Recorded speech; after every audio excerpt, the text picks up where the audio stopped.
America రక్షణ శాఖ ప్రధాన కార్యాలయం పెంటగాన్ చుట్టుపక్కల పిజ్జా ఆర్డర్లు పెరిగాయంటే అది ఖచ్చితంగా ఏదో ఒక దేశానికి బ్యాడ్ న్యూసే. ఏదో ఒక దేశంపై అమెరికా దండయాత్ర చేసినట్లేనని చెప్తుంటారు. ఇది చాలా ఏళ్లుగా ప్రచారంలో ఉన్నమాటే. తాజాగా ఈ నెల 3న కూడా అలాగే జరిగింది. పిజ్జా అవుట్లెట్లకు ఒక్కసారిగా ఆర్డర్లు పెరిగిపోయాయి. అదే సమయంలో వెనుజులాపై అమెరికా మెరుపుదాడులకు పాల్పడింది. దీంతో పెంటగాన్ పిజ్జా థియరీపై ఆసక్తికర చర్చ నడుస్తుంది. ఈ పిజ్జాలకు దాడులకు సంబంధం ఏంటి? పిజ్జా థియరీ వెనుకున్న వాస్తవాలేంటి? Watch the story.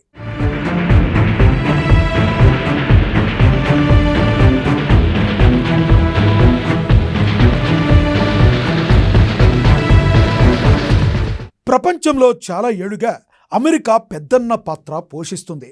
అదే సమయంలో కొన్ని దేశాలను టార్గెట్ చేస్తూ దాడులకు సైతం పాల్పడుతుంది. అయితే ఏ దేశంపైనైనా అమెరికా దండయాత్ర చేస్తే మూడో కంటికి కూడా తెలియదు. బాహ్య ప్రపంచానికి ఏమాత్రం తెలియకుండా చాలా పకడ్బందీగా యుఎస్ బలగాలు దాడులు చేస్తాయి. కానీ అమెరికా ఏ దేశంపైనైనా దాడులు చేస్తున్న విషయం పసిగట్టాలంటే చిన్న నానుడి ప్రచారంలో ఉంది.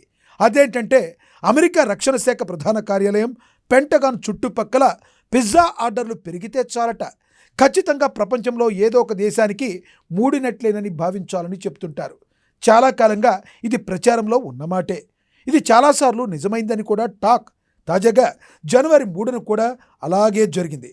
ఉన్నట్టుండి ఒక్కసారిగా పెంటగాన్ సమీపంలో పిజ్జా ఆర్డర్లు పెరిగిపోయాయి. అక్కడ వెనుజులాపై అమెరికా దాడులకు పాల్పడింది.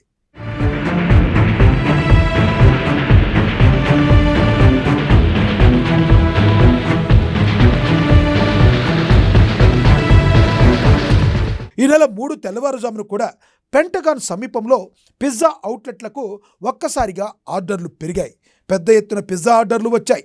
అదే సమయంలో వెనుజులా రాజధాని కార్కాస్ నగరంపై అమెరికా మెరుపు దాడులు చేసింది. దీంతో పెంటగాన్ పిజ్జా థియరీపై మరోసారి నెట్టింట ఆసక్తికర చర్చ మొదలైంది.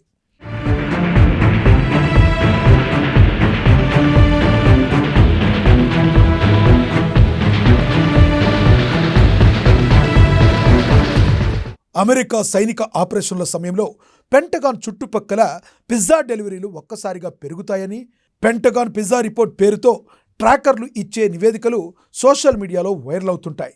ఇటీవల వెనుజులాపై వైమానిక దాడి జరిగినప్పుడు కూడా పెంటగాన్ పరిసరాల్లో పిజ్జా అవుట్లెట్లలో సేల్స్ పెరిగినట్లు ఓ ట్రాకర్ పోస్ట్ చేశారు. శనివారం తెల్లవారుజామున 2 నుంచి 3 గంటల 30 నిమిషాల వరకు భారీగా ఆర్డర్లు వచ్చాయట. ఆ తర్వాత 10 నిమిషాల్లోనే ఆ ఆర్డర్లు జీరోకు చేరాయట. ఆ గంటన్నర సమయంలోనే వెనుజులాపై అమెరికా దాడులకు పాల్పడింది.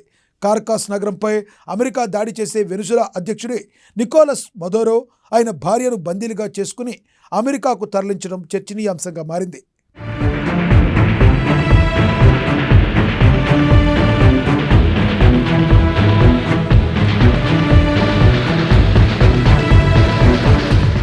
పిజ్జాలకు అమెరికా దాడులకు సంబంధం ఉందా లేదా అని ఆరా తీస్తే ఖచ్చితంగా ఉందనే సమాధానం వినబడుతుంది. ఎందుకంటే సాధారణంగా సైనిక ఆపరేషన్లు, ఎమర్జెన్సీ సమయంలో అమెరికా రక్షణ శాఖ నిఘా అధికారులు 24 గంటలు ఆఫీసులోనే ఉండి పరిస్థితిని సమీక్షించాల్సి ఉంటుంది. ఆ సమయంలో ఏది దొరికితే అది తినేస్తారు. ఫుడ్ డెలివరీలకే ప్రాధాన్యత ఇస్తారు. అంటే ఆన్లైన్లోనే ఫుడ్ ఆర్డర్ చేసుకుని తినేస్తారు. అందుకే యుఎస్ బలగాలు ఇతర దేశాలపై దండయాత్ర చేస్తే పెంటగాన్ పరిసర ప్రాంతాల్లో పిజ్జా డెలివరీలు పెరుగుతాయనేది ఈ పిజ్జా థియరీ యొక్క సారాంశం. అయితే ఇది కేవలం ప్రచారమేనని కొందరు చెబుతుండగా మరికొందరేమో ఇదంతా యాదృచ్ఛికమే అంటున్నారు. కానీ పిజ్జా సేల్స్ రిపోర్ట్లు నిజమైన సందర్భాలే ఎక్కువగా ఉన్నాయి. అందుకే పెంటగాన్ పిజ్జా థియరీ నిజమేనని ఇప్పుడు మరింత ప్రచారం జరుగుతుంది.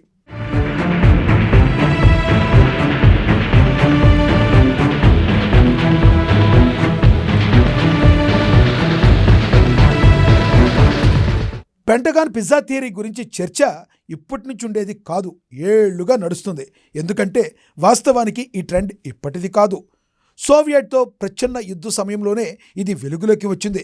అమెరికా సైనిక అధికారుల కార్యకలాపాలను నిశితంగా గమనించేందుకు ప్రభుత్వ ఆఫీసులకు వచ్చిన పిజ్జా ఆర్డర్లను సమీక్షించినట్లు అప్పట్లో ప్రచారం కూడా సాగింది. 1991లో కువైట్పై ఇరాక్ దాడికి ముందు అమెరికా CIA ఆఫీసులో పిజ్జా ఆర్డర్లు పెరిగాయట. 1989లో పనామాపై అమెరికా దాడి, 1999 నాటి స్వెచియా బాంబు దాడులు, 2003లో ఇరాక్ యుద్ధం, 2022 ఫిబ్రవరిలో ఉక్రెయిన్ రష్యా దండయాత్ర, ఇరాన్పై గతేడాది జూన్లో ఆపరేషన్ లయన్ పేరుతో ఇజ్రాయెల్ చేపట్టిన దాడుల సమయంలోనూ పిజ్జా ఆర్డర్లు పెరిగాయని చెబుతుంటారు. ఈ ప్రచారాలపై ఎటువంటి శాస్త్రీయ ఆధారాలు లేనప్పటికీ పిజ్జా ఆర్డర్లు, యుద్ధాలను ముడిపెడుతూ చర్చ మాత్రం నడుస్తూనే ఉంది. అనేక సార్లు ఈ థియరీ సోషల్ మీడియాలో ట్రెండింగ్లోనే ఉంది. తాజాగా వెనుజులాపై అమెరికా వైమానిక దాడితో మరోసారి సర్వత్రా ఆసక్తికర చర్చ నడుస్తుంది. ఇందులో ఎంతో కొంత నిజం కూడా లేకపోలేదన్న మాట చాలా బలంగా వినబడుతుంది. మొత్తానికి పెంటగాన్ పిజ్జా థియరీ మాత్రం ఇప్పుడు ట్రెండింగ్లో ఉంది. పిజ్జాల వెనుక ఇంత పెద్ద కథ ఉందా అని జనం చర్చించుకుంటున్నారు.